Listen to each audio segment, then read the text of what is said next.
स्वागत है आपका स्कूल राज थ्योरी में। आज हम आरंभ करने जा रहे हैं कक्षा 6 की सामाजिक विज्ञान में भूगोल का दूसरा अध्याय ग्लोब, अक्षांश एवं देशांतर।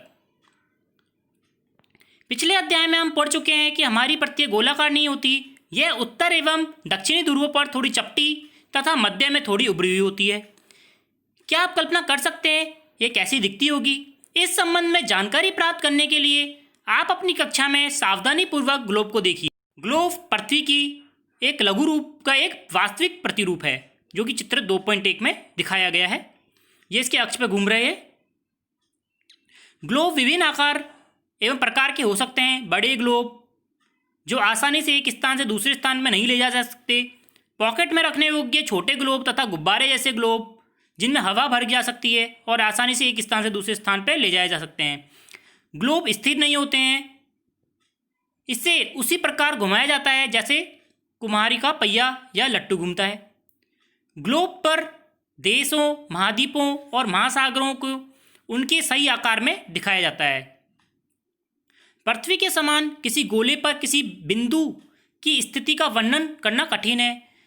अब प्रश्न ये उठता है, इस प्रकार किसी स्थान की स्थिति कैसे बताई जा सकती है? इसके लिए हमें कुछ बिंदुओं और रेखाओं को संदर्भ में आवश्यकता होगी। आप देखेंगे कि एक सुई ग्लोब में झुकी हुई अवस्था में स्थित रहती है जिसे अक्ष कहते हैं, जैसे कि दृश्य में आप देख सकते हैं चित्र में अक्ष। ग्लोब पर वह दो बिंदु जिनसे होकर सुई गुजरती है उस उत्तरी तथा दक्षिणी ध्रुव होते हैं। ग्लोब को इस सुई के चारों ओर पृथ्वी की भांति पश्चिम से पूर्व की ओर घुमाया जा सकता है, लेकिन याद रखें इन दोनों में एक अंतर है। पृथ्वी पर वास्तव में ऐसी कोई सुई नहीं होती है, यह अपने कक्ष के चारों ओर घूमती है जो एक काल्पनिक रेखा है। एक अन्य काल्पनिक रेखा भी ग्लोब को दो बराबर भागों में बांटती है जिसे हम विषुवत रेखा कहते हैं। पृथ्वी के उत्तर में स्थित आधे भाग को उत्तरी गोलार्ध तथा दक्षिणी वाले आधे भाग को दक्षिणी गोलार्ध कहा जाता है। यह दोनों बराबर आधे भाग होते हैं। इस प्रकार विषुवत वृत्त पृथ्वी पर एक काल्पनिक वृत्त बनाती है एवं यह पृथ्वी पर विभिन्न स्थानों की स्थिति बताने का सबसे महत्वपूर्ण संदर्भ बिंदु है।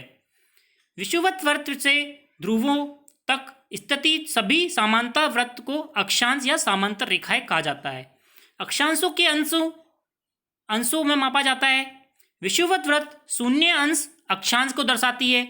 चूंकि विषुवत वृत्त से दोनों तरफ ध्रुवों के बीच की दूरी पृथ्वी के चारों ओर के वृत्त की 1/4 है, अतः इसका माप होगा 360 अंश का 1/4 यानी कि 90 अंश।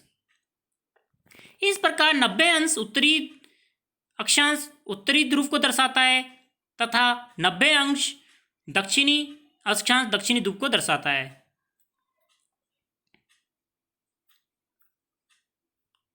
जैसे कि हम देख सकते हैं,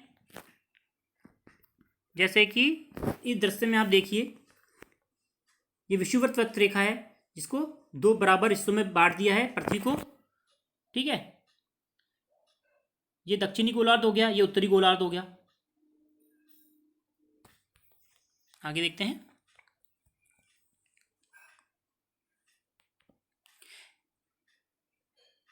इस प्रकार विषुवत वृत्त के उत्तर की सभी समांतर रेखाओं को उत्तरी अक्षांश कहा जाता है तथा विषुवत वृत्त की दक्षिणी स्थिति में सभी समांतर रेखाओं को दक्षिणी अक्षांश कहा जाता है। इसलिए प्रत्येक अक्षांश के मान के साथ उसकी दिशा यानी उत्तर या दक्षिण को भी लिखा जाता है। सामान्यतः उ या द अक्षरों से व्यक्त किया जाता है। उदाहरण के लिए महाराष्ट्र में चंद्रपुर एवं ब्राजील जो दक्षिणी अमेरिका में है बेलो हॉरिजॉन्टो दोनों एक ही अक्षांश 20 अंश पर स्थित हैं। लेकिन चंद्रपुर महाराष्ट्र का है वह विषुवत वृत्त के उत्तरी अंश विषुवत वृत्त के 20 अंश उत्तर में है, वह बेलो हॉरिजॉन्टो विषुवत वृत्त के 20 अंश दक्षिण में स्थित है। इसलिए हम कह सकते हैं चंद्रपुर 20 डिग्री उ या उत्तर हो गया, उत्तर को उ लिख देते हैं अक्षांश पर तथा हॉरिजॉन्टो 20 डिग्री द दक्षिण अक्षांश पर स्थित है। चित्र 2.2 स्पष्ट है कि जैसे जैसे हम विषुवत वृत्त से दूर जाते जाएंगे अक्षांशों का आकार भी घटता जाता है, जैसे कि इस चित्र में दिखाया गया है। विषुववृत्त रेखा है 20 डिग्री, 40 डिग्री, 60 डिग्री। इसका हम देख रहे हैं कि घटता जा रहा है, ठीक है, आकार घटता जा रहा है, हमने देखा। महत्वपूर्ण अक्षांश समांतर रेखा है। विषुववृत्त रेखा 0 डिग्री होती है, जो बीच में होती है, हम देख सकते हैं चित्र में। विषुववृत्त रेखा बिल्कुल 0 डिग्री पर है। फिर उत्तरी ध्रुव 90 डिग्री, जो उत्तरी ध्रुव ऊपर ही ऊपर है, बिल्कुल ऊपर ही ऊपर जो है उत्तरी ध्रुव है, ये वाला। ये दक्षिणी ध्रुव हो गया, ठीक है। उत्तरी गोलार्ध की कर्क रेखा 23.5 डिग्री, जो हम अभी चित्र में देखते हैं। फिर दक्षिणी गोलार्ध की मकर रेखा 23.5 डिग्री दक्षिण। विषुववृत्त रेखा के 66.5 डिग्री उत्तर की ओर उत्तर ध्रुववृत्त, और विषुववृत्त रेखा के 66.5 डिग्री दक्षिण में दक्षिणी ध्रुववृत्त कहा जाता है, जैसे कि चित्र में हम देख सकते हैं।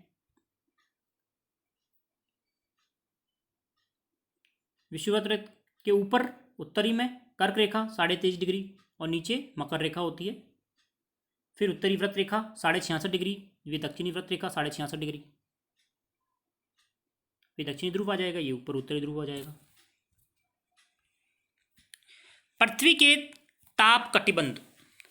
कर्क रेखा एवं मकर रेखा के बीच के सभी अक्षांशों पर सूर्य वर्ष में एक बार दोपहर के सिर के ठीक ऊपर होता है, इसलिए इस क्षेत्र में सबसे अधिक ऊष्मा प्राप्त होती है तथा इसे उष्ण कटिबंध कहा जाता है। जो कर्क रेखा और मकर रेखा के बीच का भाग है, ये वाला जो बीच का भाग है, ये वाला पूरा सूर्य होता है, वे एक बार दिन में सर के ऊपर जरूर होता है। जैसे कि हम देख सकते हैं अपने 12 बजे के लगभग इंडिया में, राजस्थान में, जयपुर में सर के ऊपर सूर्य होता है, तो यहाँ पे सबसे अधिक ताप महसूस करते हैं हम, वही बता रहा है ये। कर्क रेखा तथा मकर रेखा के बाद किसी भी अक्षांश पर दोपहर का सूर्य कभी भी सिर के ऊपर नहीं होता, ठीक है। ध्रुव की तरफ सूर्य की किरणें तिरछी हो जाती हैं। इस प्रकार उत्तरी गोलार्ध में कर्क रेखा एवं उत्तर ध्रुव वृत्त तथा दक्षिणी गोलार्ध में मकर रेखा एवं दक्षिणी ध्रुव वृत्त के बीच वाले क्षेत्र का तापमान मध्यम रहता है, इसलिए इन्हें शीतोष्ण कटिबंध कहा जाता है। शीतोष्ण कटिबंध कौन कौन से हो गए?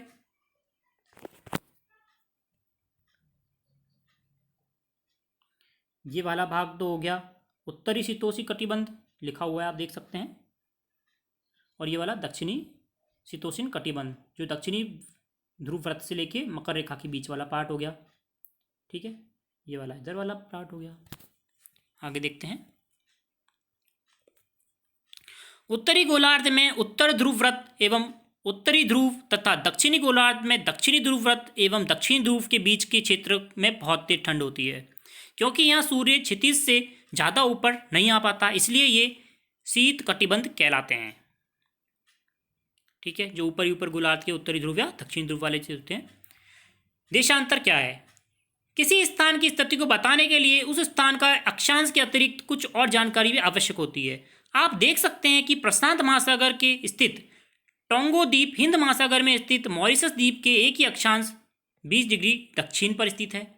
उनकी सही स्थिति को जानने की पता लगाने के लिए कि उत्तरी ध्रुव के दक्षिण ध्रुव से जोड़ने वाली एक संदर्भ रेखा या से पूर्व या पश्चिम की ओर इन स्थानों की दूरी कितनी होगी, ये बताने के लिए इन संदर्भ में रेखाओं को देशांतरीय या फिर देशांतरीय यामितर कहते हैं तथा इनके बीच की दूरी को देशांतर के अंशों में मापा जाता है। प्रत्येक अंश को मिनट में तथा मिनट को सेकंड में विभाजित किया जाता है। यह अर्धवर्ध है तथा उनके बीच की दूरी ध्रुवों की तरफ बढ़ने पर घटती है। बीच की दूरी ध्रुव पर बढ़ने पर घटती है, हम जैसे देख सकते हैं यहाँ बीच में ज़्यादा दूरी है दो देशांतर रेखाओं के बीच में, और यहाँ पे बिल्कुल कम हो गई, ठीक है।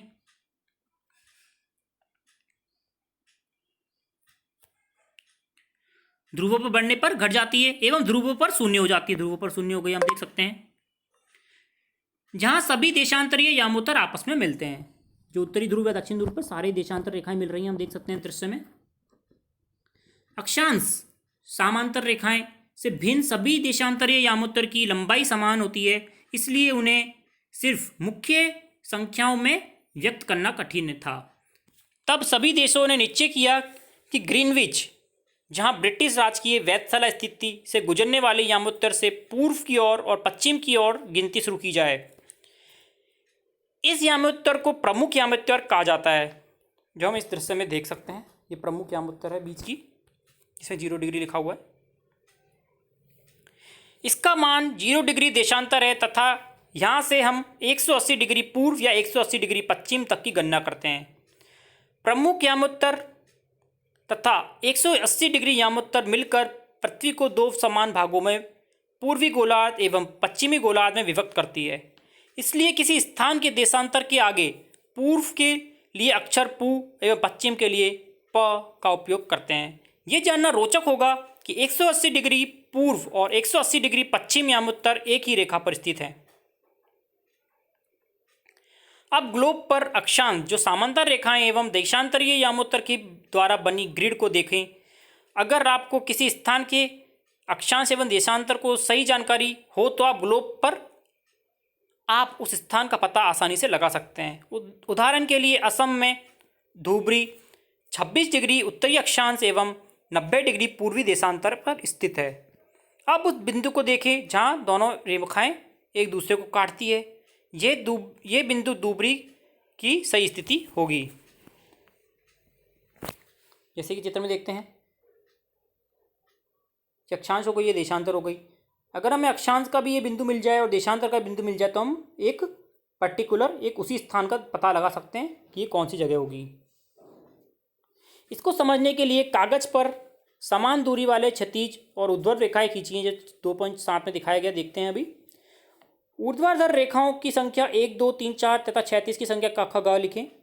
अक्षरों में व्यक्त करें और जिन बिंदुओं से ये ऊर्ध्वाधर और क्षैतिज रेखाएं एक दूसरे को काटती है वहाँ कुछ छोटे वृत्त खींचिए। इन छोटे वृत्तों को अ, ब, स, द, ध के नाम से व्यक्त करिए। मान लीजिए कि ऊर्ध्वाधर रेखाएं व देशांतर के एवं क्षैतिज रेखाएं उत्तरी अक्षांश को व्यक्त करती हैं। ठीक है, करके देखिएगा। ये चित्र हम देख सकते हैं। इसमें बीच में ग्रीनविच रेखा है, ये बीच में ग्रीनविच रेखा है जो इंग्लैंड के वैधशाला से होकर गुजरती है। फिर हम यहाँ जा रहे हैं तो आप प्लस में साइन देख रहे हैं, +1, +2, +3, +4। ये टाइम बढ़ रहा है आगे की ओर और ये यहाँ से पीछे की ओर माइनस की ओर हो रहा है। ठीक है, अब आप देखेंगे कि वृत्त अ व ख उत्तरी अक्षांश तथा एक पूर्वी देशांतर पर स्थित है। अन्य वृत्त की स्थिति ज्ञात करें। जैसे कि हम देख सकते हैं, ये क वाले, ये ख वाले, ये हम देखेंगे क और अ कहाँ पे मिल रहे हैं, क और एक कहाँ मिल रहे हैं, यहाँ मिल रहे हैं। ख और एक कहाँ मिल रहे हैं, अ पे मिल रहे हैं। तो ये प्रॉपर एक हमें जगह मिल जाती है ढूंढने के लिए। देशांतर और समय। समय को मापने का सबसे अच्छा साधन पृथ्वी, चंद्रमा एवं ग्रहों की गति है। सूर्योदय एवं सूर्यास्त प्रतिदिन होता है, अतः स्वाभाविक है कि यह पूरे विश्व में समय निर्धारण का सबसे अच्छा साधन है। स्थानीय समय का अनुमान सूर्य के द्वारा बनने वाली परछाई से लगाया जा सकता है, जो दोपहर में सबसे छोटी एवं सूर्योदय तथा सूर्यास्त के समय सबसे लंबी होती है। ग्रीनविच पर स्थित प्रमुख यामोत्तर पर सूर्य जिस समय आकाश के सबसे ऊंचे बिंदु पर होगा उस समय यामोत्तर पर स्थित सभी स्थानों पर दोपहर होगी। चूंकि पृथ्वी पश्चिम से पूर्व की ओर चक्कर लगाती है, अतः वह स्थान जो ग्रीनविच के पूर्व में है उनका इस समय ग्रीनविच समय से आगे रहेगा, जो हम प्लस में देख रहे थे। ठीक है, तथा जो पश्चिम में है उनका समय पीछे होगा, जो हम माइनस में देख रहे थे चित्र में। समय के अंतर की दर की गणना निम्नलिखित विधि से की जा सकती है। पृथ्वी लगभग 24 घंटे में अपने अक्ष पर 360 डिग्री घूम जाती है, अर्थात वह 1 घंटे में 15 डिग्री एवं 4 मिनट में 1 डिग्री घूमती है। इस प्रकार जब ग्रीनविच में दोपहर के 12 बजते हैं तब ग्रीनविच से 15 डिग्री पूर्व में समय होगा 15 × 4 मतलब कि 60 मिनट, अर्थात ग्रीनविच के समय से 1 घंटा आगे, अर्थात वहाँ दोपहर का 1 बजा होगा।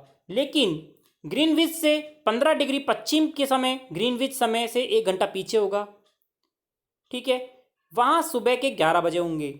इसी प्रकार जब ग्रीनविच के दोपहर के समय 12 बजे होंगे तो उस समय 180 डिग्री पर मध्य रात्रि होगी, जो हम चित्र में देख सकते थे कि माइनस और प्लस में टाइम जा रहा था। किसी भी स्थान पर सूर्य प्रकाश में अपने उच्चतम बिंदु पर होता है दोपहर में, उसी समय घड़ी में दिन के 12 बजते हैं। इस प्रकार घड़ी के द्वारा दिखाया गया समय उस स्थान के स्थानीय समय होगा। आप देख सकते हैं कि दिए गए देशांतर व यमोत्तर पर सभी स्थानों का स्थानीय समय समान होता है। हम मानक समय क्यों मानते हैं? अलग अलग यामोत्तर पर स्थित स्थानों के स्थानीय समय में अंतर होता है। उदाहरण के लिए बहुत से देशांतर से गुजरने वाले रेलगाड़ियों के समय सारणी तैयार करना कठिन होगा। भारत में गुजरात के द्वारिका तथा असम के डिब्रूगढ़ के स्थानीय समय में लगभग 1 घंटे और 45 मिनट का अंतर होगा। इसलिए यह आवश्यक है कि देश के मध्य भाग से होकर गुजरने वाली किसी यामोत्तर के स्थानीय समय को देश का मानक समय मान लिया जाए। इस यामोत्तर रेखा के स्थानीय समय को पूरे देश में मानक माना जाता है। भारत में 82.5 डिग्री पूर्व को मानक यामोत्तर माना जाता है। कौन सी डिग्री को? 82.5 डिग्री पूर्व को मानक यामोत्तर माना जाता है। इस यामोत्तर के स्थानीय समय को पूरे देश का मानक समय माना जाता है। इसे भारतीय मानक समय के नाम से जाना जाता है। कबीर भोपाल के निकट एक छोटे से नगर में रहता है। वहाँ अपने मित्र आलोक से कहता है कि लोग आज रात्रि में नहीं सो पाएंगे। भारत एवं इंग्लैंड के बीच एक क्रिकेट मैच लंदन में 2 बजे अपराह्न में शुरू होगा, अर्थात भारत के समय के अनुसार मैच शाम के 7:30 बजे शुरू होगा और तथा देर रात्रि तक समाप्त होगा। क्या आप जानते हैं कि भारत एवं इंग्लैंड के बीच में क्या अंतर है? भारत ग्रीनविच के पूर्व 82.5 डिग्री पूर्व में स्थित है तथा यहाँ का समय ग्रीनविच समय से 5.5 घंटे आगे है। इसलिए जब लंदन में दोपहर के 2 बजे होंगे तो भारत के 7:30 बजे होंगे, वो भी शाम के। तो कुछ देशों का देशांतरी विस्तार अधिक होता है, इसके कारण वहाँ एक से अधिक मानक समय अपनाए जाते हैं। उदाहरण के लिए रूस में 11 मानक समयों को अपनाया गया है। पृथ्वी को एक एक घंटे वाले 24 समय क्षेत्रों में बांटा गया है। इस प्रकार प्रत्येक समय क्षेत्र 15 डिग्री देशांतर तक क्षेत्र तक घेरता है। अब हम इसके प्रश्नोत्तर करते हैं। प्रश्न नंबर 1 है, पृथ्वी का सही आकार क्या है? पृथ्वी का आकार पूरी तरह गोल नहीं है, वह उत्तर एवं दक्षिणी ध्रुवों पर थोड़ी चपटी तथा मध्य से थोड़ी उभरी हुई है। प्रश्न नंबर 2 है, ग्लोब क्या है? पृथ्वी के स्वरूप व आकार को समझने के लिए एक लघु रूप में एक वास्तविक प्रतिरूप बनाया जाता है जिसे हम ग्लोब कहते हैं। यह आकार में गोल तथा घुमावदार होता है। ग्लोब में देशों, महाद्वीपों, महासागरों की स्थिति को देखा जा सकता है। प्रश्न नंबर 3 है, कर्क रेखा को अक्षांशीय माना जाता है। प्रश्न नंबर 3 है, कर्क रेखा का अक्षांशीय मान क्या है? कर्क रेखा का अक्षांशीय मान 23.5 डिग्री है। प्रश्न नंबर 4 है, पृथ्वी के 3 ताप कटिबंधी कौन से हैं? पृथ्वी के 3 ताप कटिबंध निम्नलिखित हैं। पहला उष्ण कटिबंध, दूसरा शीतोष्ण कटिबंध, तीसरा शीत कटिबंध। प्रश्न नंबर 5 है, अक्षांश एवं देशांतर रेखाएं क्या हैं?